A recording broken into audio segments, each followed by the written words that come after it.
C'est une messe, oui, qui était autorisée par la préfecture, une messe en l'honneur de Sainte Jeanne d'Arc, donc sainte patronne de la France.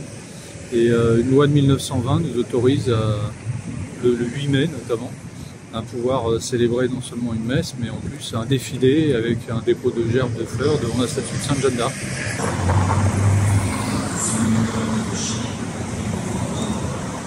On est catholique dans notre intégrité. Voilà, on ne peut pas faire plus simple et plus raccourci pour décrire qui nous sommes.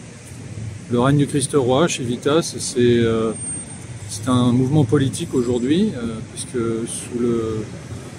sous le démarrage c'était une institution, hein, l'Institut chez Vitas, et aujourd'hui on s'est mis dans la posture d'un mouvement politique afin de pouvoir continuer à agir pour le règne du Christ roi.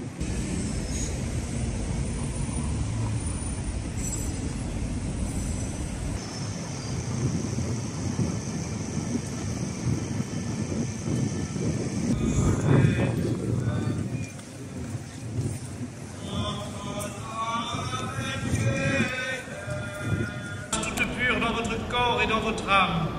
Nous croyons que Mère du divin Rédempteur et Mère douloureuse au pied de la croix, vous avez été constituée Mère spirituelle de tous les hommes, dispensatrice de toute grâce, sainteté et de civilisation chrétienne. Nous promettons enfin de coopérer pleinement à l'œuvre de la rédemption.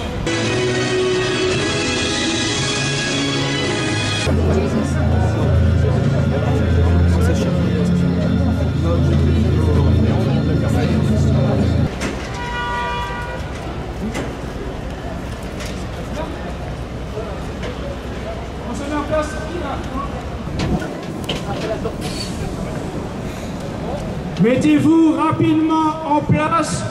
Dès que le défilé va commencer, vous vous espacerez. Les personnalités, le général Coustou, Cassandre Christo, Pierre Hillard sont invités à... S'il vous plaît, prenez place rapidement.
famille borniste sur la France.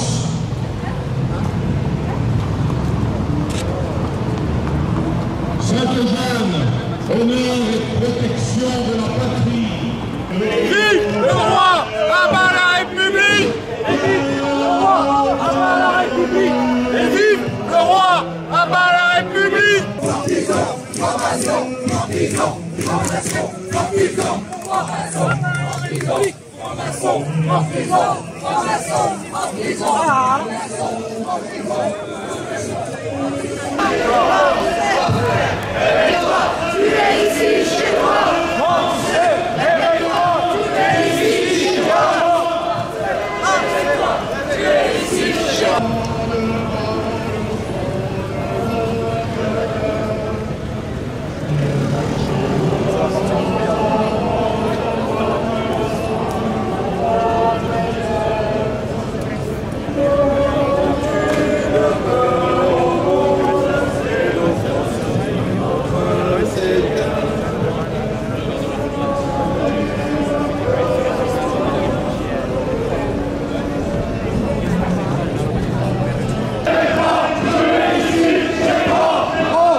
Jeanne, priez pour nous. Sauvez la France.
Mais ce moment crucial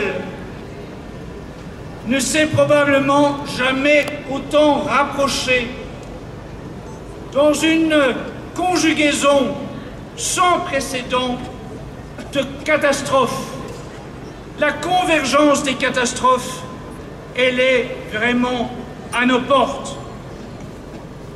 Bien sûr, au niveau de la politique intérieure française, la réélection d'Emmanuel Macron est hélas prometteuse de bien des tourments pour nous catholiques, pour nous Français amoureux de nos patries, mais aussi pour tous les Français qui, loin d'être conscients de leur appartenance à une France catholique, vont pourtant subir les conséquences d'une politique qui sera maçonnique, mondialiste, mortifère, apatride, mondialiste. Tout cela, il faut en avoir conscience. Il y a évidemment ce pouvoir d'achat des Français qui va être affecté d'une façon que l'on n'a jamais envisagée.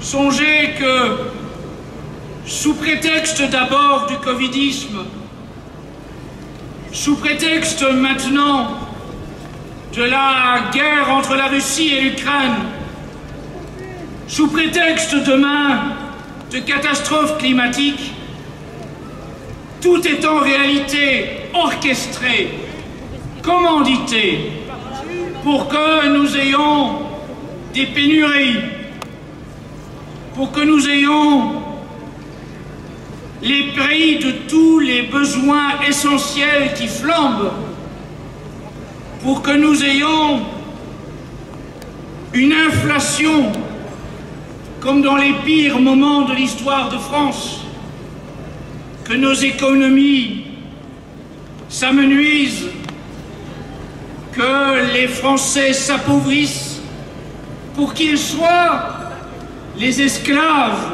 de ce nouvel ordre mondial. Car c'est bien de cela qu'il s'agit.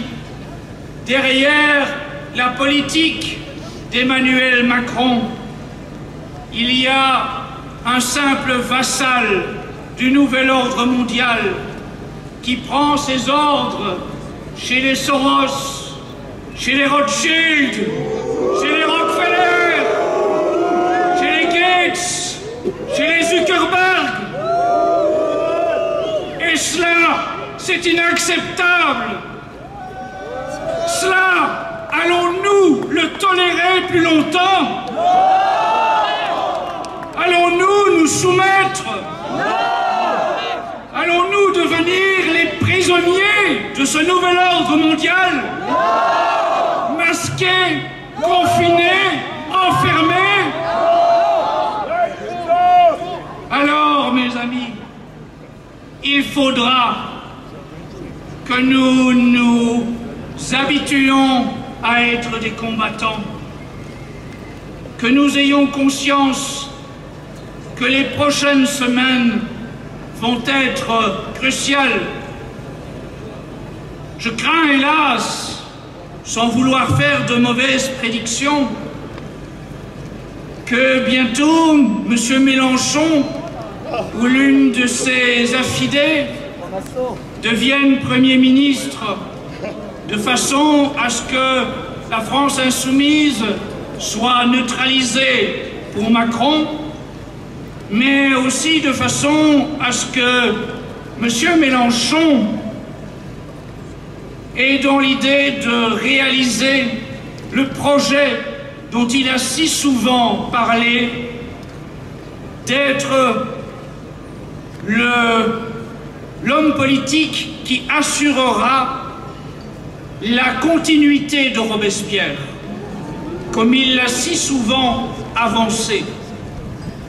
Et si c'est le cas, alors, mes amis, nous catholiques et français toujours, nous allons vraiment connaître le vent du boulet de canon. Et nous allons vraiment devoir être les dignes héritiers de Sainte Jeanne d'Arc. Songez que si nous avons un duo Mélenchon-Macron, c'est le Grand Orient de France qui sera aux manettes sous la bénédiction, si je puis dire, des tenants apatrides cosmopolites du nouvel ordre mondial.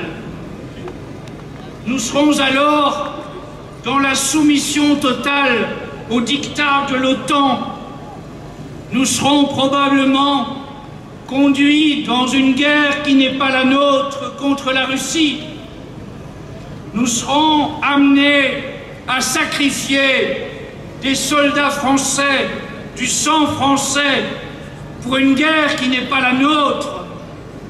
Nous verrons des soldats catholiques français mourir pour tenter de conserver le pouvoir à M. Zelensky sous le commandement de Soros. Nous connaîtrons le retour de la tyrannie sanitaire sous prétexte de nous sauver d'un virus, et il n'est pas innocent que l'infâme Bill Gates ait été l'invité de la France ces jours-ci, qu'il ait fait le tour de tous les plateaux de télévision, qu'il ait été reçu par les plus hautes autorités politiques, scientifiques, économiques. Cela signifie que le projet se met bien en place. Vous savez de quel projet je parle? Bill Gates en a parlé lui-même bien avant que le Covid ne soit officiellement annoncé en Chine. Bill Gates, dans une conférence disponible sur YouTube, et qui nous vaut, quand nous la citons, d'être traité de complotiste, de conspirationniste, Bill Gates avait annoncé, avant que le Covid soit officiellement existant, qu'un virus dépeuplerait le monde, qu'un virus justifierait la mise en place d'un vaccin qui contribuerait, étrange, à la dépopulation mondiale. Voyez, c'est curieux comme les vidéos laissent parfois des traces d'évidence que les médias officiels du système nient de toute leur force parce qu'ils refusent que les Français, que les Européens, que l'humanité entière comprennent quel est le plan qui est en train de se mettre en place. Alors, comment faire face à ces maux qui viennent, à ces fléaux qui viennent? Pas que nous sauverons la France. Comme l'a dit l'empereur Constantin, c'est par ce signe que nous vaincrons. Et il faut qu'à l'image de Sainte Jeanne d'Arc, nous ayons à nouveau le sens de ce qu'est un véritable combat catholique sous la houlette du Christ roi.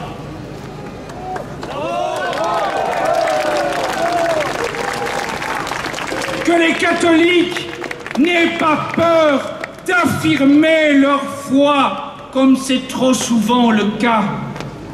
Que les catholiques n'aient pas honte de se battre au nom du Christ roi.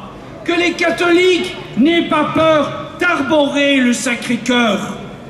Comme l'ont fait les ancêtres chouans, vendéens.